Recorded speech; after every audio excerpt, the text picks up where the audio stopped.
I think it's time to bend and snap. We're going to introduce these three co-stars today, and I'm sure we're going to have a great time. First, you have seen her in the Drew Carey Show, Frasier, My Name is Earl, White Chicks. Her most memorable role, of course, is one of Elle's BFFs, Margot, in both of the Legally Blonde films. Here is Jessica Cauffiel. Oh, there you are. Surprise, surprise. Valentine's Day, Jerry. Welcome in. How are you? Happy Valentine's Day to you as well. Fantastic. So happy to be here and meet everybody and tell stories and relive the glory. This is what it's all about. Our next guest has appeared in more than 150 films and TV shows, everything from Filthy Rich to NCIS to Snowfall, Men of a Certain Age, two of my favorite shows. She's Elle's other BFF, Serena, in both Legally Blonde movies. All the way live from quarantine, here is Alanna Ubach. Hi. You don't look like you're in quarantine. I most certainly am. I've been in this hotel room for about 3 days. And as I said before, I'm going out of my mind. But it is what it is, you know. Well, you have a few thousand fans who are watching right now who are sharing the quarantine time with you. Hello. Woo! Along with your other BFF right there. Yes. Hey, my wife, my Galentine. Hi, girl. Happy Galentine's. Oh, happy Valentine's Day to you, my love. Happy Galentine's. And finally, seen in more than 60 movies and shows, notably as a regular on Sherman Oaks, star of the series Nightcap. She played Elle's mom in both films. Here is Tane McClure. Hi, how are you? Look at you guys. You guys look tremendous. Happy St. Valentine's Day to everyone. Thank you. I like the Galentines. I like that. The Galentines.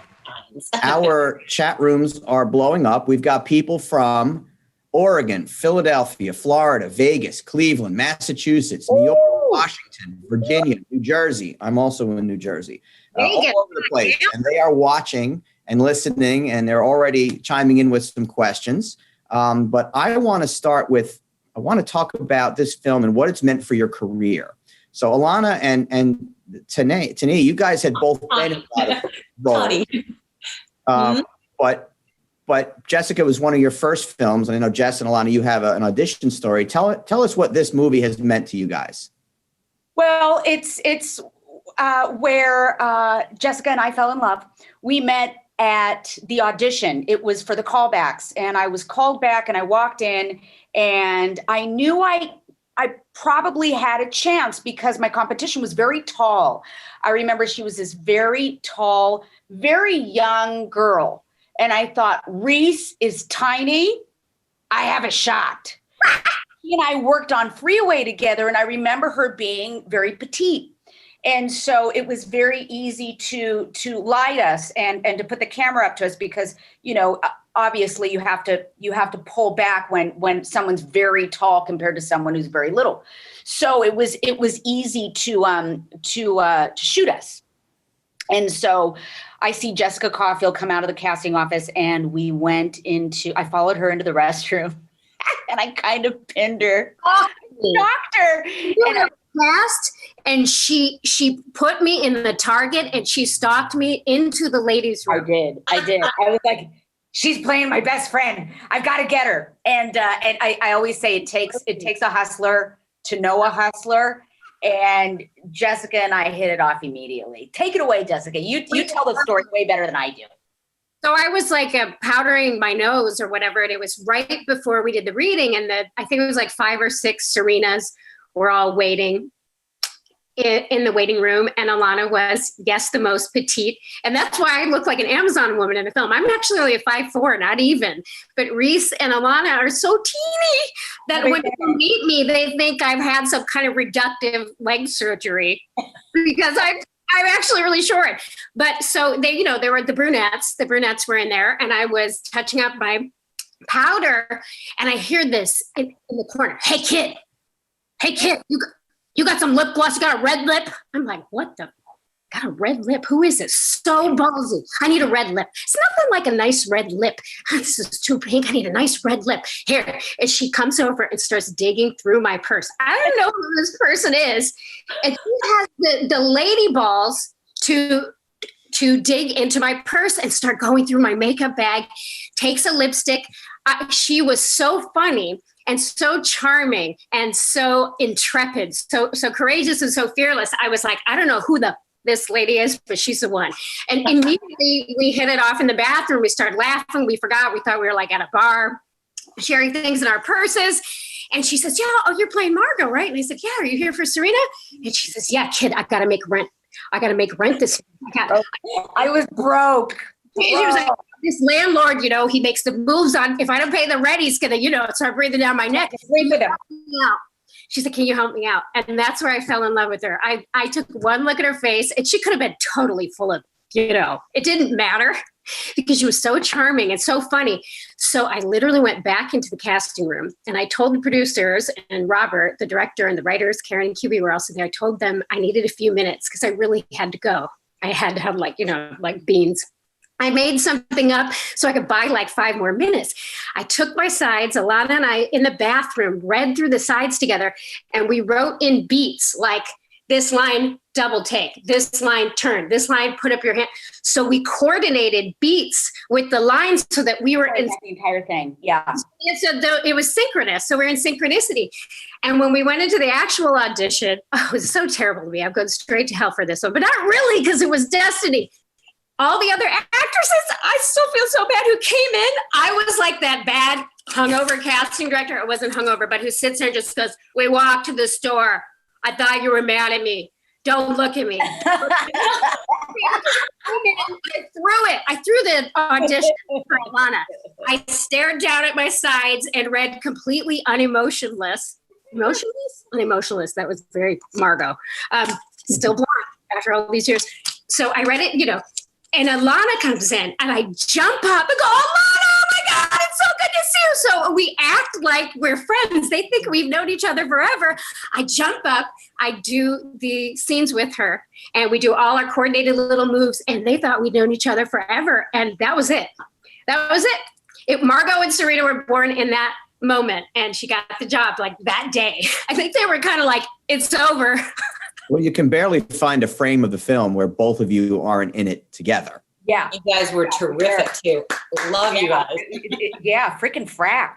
And Tane, what was your experience in getting signed in?